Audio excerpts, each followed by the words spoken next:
ତାକୁ ପାଇବାକୁ ମୁଁ ସବୁକିଛି କରିବାକୁ ପ୍ରସ୍ତୁତ ଅଛି। ତାକୁ ନିଜର କରିବାକୁ ସବୁ ପ୍ରକାର ଓଷାବ୍ରତ କରିଛି। ଏମିତି କେଉଁ ମନ୍ଦିର ନାହିଁ ତା ଶୁଭ ମନାସି ମୁଁ ପୂଜା କରିନି ଭାଇ। ସବୁ ପରେ ସେ ମୋତେ ଏମିତି କଷ୍ଟ ଯନ୍ତ୍ରଣା ଦେବ ମୁଁ କେବେ ସ୍ୱପ୍ନରେ ବି ଭାବିନଥିଲି। ଆଜି ତାକୁ ଝୁରି ଝୁରି ରାତିର ନିଦ ହଜି ଯାଇଥିଲା। ଯେଉଁ ରାତି ମୋ ବିନା ତାକୁ ନିଦ ହେଉନଥିଲା, ଆଜି ସେ ମୋ ବିନା ବେଶ ଆରାମରେ ଶୋଇପଡ଼ୁଥିଲା। ଆଉ ମୁଁ ବିଛଣାରେ ପଡ଼ି ରହି ଖାଲି କଡ଼ ଲେଉଟେଇ ଚାଲିଥିଲି। ସତ କହିବି ଭାଇ, ଏମିତି କେଉଁ ରାତି ନାହିଁ ଟକିଆଟା ମୋ ଲୁହରେ ଭିଜିନି। ଏମିତି କେଉଁ ଦିନ ନାହିଁ ତା ବିନା ମୁଁ ଶାନ୍ତିରେ ଗଣ୍ଡେ ଖାଇପାରିଛି। ଆଜି ବି ତା ଅପେକ୍ଷାରେ ବସିଛି, ହେଲେ ମୋତେ ଜଣା ନାହିଁ ସେ ଆଉ ଫେରିବ କି ନାହିଁ। କିନ୍ତୁ ମୁଁ ତାକୁ ଅପେକ୍ଷା କରିବା ଜମା ବି ଛାଡ଼ିବିନି। ମୁଁ ଜାଣିଛି ମୁଁ ଆଉ ତା ମନ ଭିତରେ କେବେ ବି ନାହିଁ। ତା ମନ ଭିତରେ ଆଉ କିଏ ଘର କରିସାରିଛି। ସେ ତା ନୂଆ ପ୍ରେମିକାକୁ ନେଇ ପାଗଳ, ଆଉ ମୁଁ ତା ପାଇଁ ପାଗଳି। ମୁଁ ଜାଣିନି ଭାଇ ମୁଁ ହାରିବି କି ଜିତିବି, କିନ୍ତୁ ସେହି ହାର ଜିତର ସେହି ପ୍ରେମର ଖେଳରେ ଶେଷ ବାଜି ପର୍ଯ୍ୟନ୍ତ ମୁଁ ନିଶ୍ଚିତ ଖେଳି ଚାଲିବି। ହାରିବାର ଭୟଠୁ ତାକୁ ହରାଇବାର ଭୟଟା ମୋ ମନକୁ ବେଶୀ ବେଶୀ ଅସ୍ଥିର କରିଦେଇଛି। ଏ କଥା ଥିଲା କେନ୍ଦୁଝର ଜିଲ୍ଲାର ସୋନି ବୋଲି ଜଣେ ଯୁବତୀର ଆଜ୍ଞା, ଯିଏ ଖାଲି କହି ଚାଲିଥିଲା, ମୋ କଥା ଶୁଣିବା ପରିସ୍ଥିତିରେ ନଥିଲା। ବାଧ୍ୟ ହୋଇ ଶେଷ ପର୍ଯ୍ୟନ୍ତ ତା କଥାକୁ ଶୁଣି ଚାଲିଥିଲି।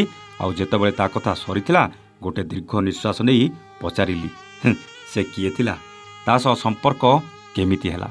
ଉତ୍ତର ପାଇବା ପାଇଁ ପୁଣି ତାର ଲମ୍ବା କଥାକୁ ଶୁଣିବାକୁ ପଡ଼ିଲା।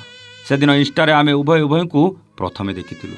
ପ୍ରଥମ ଦେଖା ଇନ୍ଷ୍ଟାରୁ ଆରମ୍ଭ ହୋଇ ଧୀରେ ଧୀରେ ଇନ୍ଷ୍ଟାରେ ଚାଟ୍, ଆଉ ସେଇ ଚାଟ୍ରୁ ମନ ଦିଆନିଆ, ତାପରେ ଅଡ଼ିଓ ଆଉ ଭିଡ଼ିଓ କଲ୍, ଆଉ ସେଇ ସବୁ କଲ୍ ଆମକୁ ଆହୁରି ନିକଟତର କରିଥିଲା।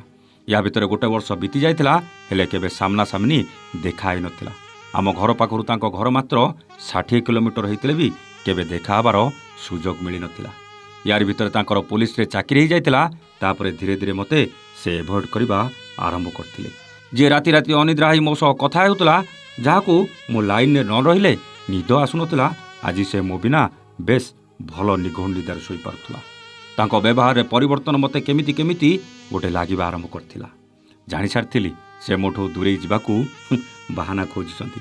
କିନ୍ତୁ ସେଦିନ ହଠାତ୍ ମନ୍ଦିରରେ ଦୀପ ଜାଳି ମୁଣ୍ଡିଆ ମାରିବା ବେଳେ ସେ ମୋ ଅଜାଣତରେ ମୋ ସାମ୍ନାରେ ଠିଆ ହେବାର ଦେଖିଥିଲି। ତାଙ୍କୁ ଚିହ୍ନିବାରେ ମୋର କୌଣସି ଭୁଲ ହେଇନଥିଲା ଭାଇ। 1.5 ବର୍ଷର ସମ୍ପର୍କ ଭିତରେ ମୁଁ ସିନା ତାଙ୍କୁ ଖାଲି ଫଟୋରେ ଦେଖିଥିଲି, ହେଲେ ମନ ଭିତରେ ତାଙ୍କ ପ୍ରତିଛବିଟା ମୁଁ ଆଙ୍କି ସାରିଥିଲି। ସେ ମୋତେ ଦେଖି ଆଶ୍ଚର୍ଯ୍ୟ ହୋଇଯାଇଥିଲେ।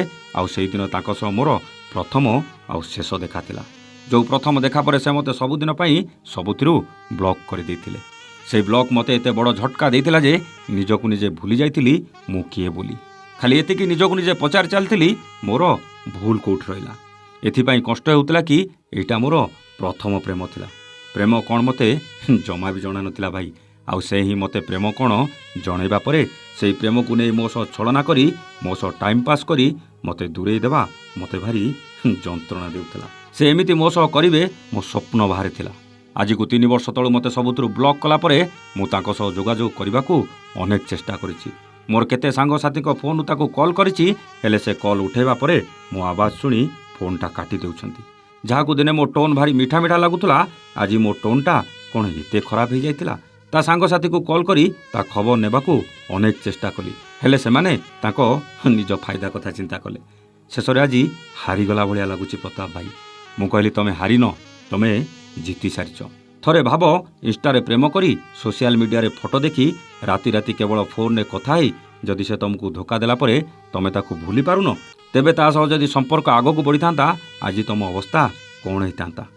ଥରେ ଭାବ। ତାକୁ ବୁଝେଇବାକୁ ଚେଷ୍ଟା କଲି, ସେ କେବେ ତମ ପାଖକୁ ଫେରିବନି। ତମେ ତାକୁ ଯେତେ ଜଲ୍ଦି ପାରୁଛ ଭୁଲି ଯାଅ। ହେଲେ ତାର ଗୋଟେ ଜିଦ୍, ମୁଁ ତାକୁ ଭୁଲିବା ସମ୍ଭବ ହେଉନି ଭାଇ। ସେ ଯଦି 10 ଜଣ ଝିଅଙ୍କ ସହିତ ସମ୍ପର୍କ ରଖିବା ପରେ ବି ମୋ ପାଖକୁ ଫେରିବ ନା, ମୁଁ ତାକୁ ଆପଣେଇବାକୁ ପଛଘୁଞ୍ଚା ଦେବିନି ଭାଇ। ମୁଁ କହିଲି, ଏଇଟା ତମ ପ୍ରେମ ନୁହେଁ, ପାଗଳାମି। ତମେ ପ୍ରେମ ନାଁରେ ପାଗଳି ହେଇଯାଇଛ। ଯଦି ସେ କାଲି ବାହା ହେଇଯାଏ, ତମେ କ'ଣ ତା ସ୍ତ୍ରୀକୁ ଦୂରେଇ ଦେଇ ତମେ ତାକୁ ନିଜର କରିପାରିବ? କହିଲା, ନା ଭାଇ, ପାରିବିନି। ମୋ ସ୍ୱାର୍ଥ ପାଇଁ ମୁଁ ଆଉ କାହାର ଜୀବନ ଖରାପ କରିପାରିବିନି। ମୁଁ ଶେଷରେ ଗୋଟିଏ କଥା କହିଥିଲି, ତମ ପାଖରେ କେବଳ ଗୋଟେ ରାସ୍ତା, ତାକୁ ତମ ମନ ଭିତରୁ ତମେ ବାହାର କରିଦିଅ। ତାର ସବୁ ଫଟୋ ଭିଡ଼ିଓକୁ ତମ ମୋବାଇଲରୁ ଡିଲେଟ୍ କର। ତମେ ତାକୁ ସବୁଥିରୁ ବ୍ଲକ୍ କର। ଦେଖିବ ସେ ବି ତମ ହୃଦୟରୁ ଧୀରେ ଧୀରେ ଡିଲେଟ୍ ହେଇଯିବ। ଅତୀତର ସ୍ମୃତି ଭାରି ଦୁଃଖ ଦିଏ, ଆଉ ସେଇ ସ୍ମୃତିକୁ ଦୂରେଇ ଦିଅ, ସେ ବି ତମ ମନ ଭିତରୁ ଧୀରେ ଧୀରେ ଦୂରେଇ ଯିବ। ତମେ ତମ ଭବିଷ୍ୟତ କଥା ଚିନ୍ତା କର। ସେ ତ ପୋଲିସ ଚାକିରି କରି ତା ଭବିଷ୍ୟତ ଗଢ଼ି ସାରିଛି, ହେଲେ ତମେ ତମ କଥା ଚିନ୍ତା କର। ଶେଷରେ ମୋ କଥା ବୁଝିଥିଲା ଆଉ କହିଥିଲା, ଭାଇ ଆପଣ ଯାହା କହୁଛନ୍ତି ବୋଧେ ଠିକ୍ କହୁଛନ୍ତି। ଆପଣଙ୍କ କଥା ମାନି ତାକୁ ଭୁଲି ମୁଁ ମୋ ଭବିଷ୍ୟତକୁ ନେଇ ଆଗକୁ ବଢ଼ିବାକୁ ନିଶ୍ଚିତ ଚେଷ୍ଟା କରିବି। ୟାରି ଭିତରେ ଫୋନ୍ଟା କଟି ଯାଇଥିଲା। କେନ୍ଦୁଝର ଜିଲ୍ଲାର ସୋନି ଉଚ୍ଚ ଜାତିର ଥିଲା, ଆଉ ସେ ଯାହାକୁ ପ୍ରେମ କରୁଥିଲା ସେ ନୀଚ ଜାତିର ଥିଲା। ସୋନି ଜାଣିଥିଲା ତା ପ୍ରେମିକକୁ ପାଇବାକୁ କେତେ ବଡ଼ ସମସ୍ୟାର ସାମ୍ନା କରିବାକୁ ପଡ଼ିବ। ତାପରେ ବି ସେ ତା ପ୍ରେମିକକୁ ନିଜ ଜୀବନଠୁ ଅଧିକ ଭଲ ପାଉଥିଲା। ହେଲେ ସେ ପ୍ରେମିକ କ'ଣ ପାଇଁ ଏମିତି କଲା ନା ତାକୁ ଜଣାଅଛି ନା ଆମକୁ ଜଣାଅଛି। ହେଲେ ଆପଣ ତ ଅନୁମାନ କରି କହିପାରିବେ କ'ଣ ପାଇଁ ସେ ଏମିତି କଲା। ସେ ପୋଲିସ ଚାକିରି ପାଇଲା ବୋଲି ସୋନିକୁ ଭୁଲିଗଲା, ନା ତାକୁ ସୋନିଠୁ ଭଲ ପ୍ରେମିକା ମିଳିଗଲା ବୋଲି ସୋନିକୁ ଦୂରେଇ ଦେଲା। ଆପଣ ଟିକେ ଭାବିବେ ଆଉ କମେଣ୍ଟ କରି ଉତ୍ତରଟେ ନିଶ୍ଚିତ ଦେବେ। ରହୁଛୁ, ନମସ୍ତେ, ଜୟ ଜଗନ୍ନାଥ।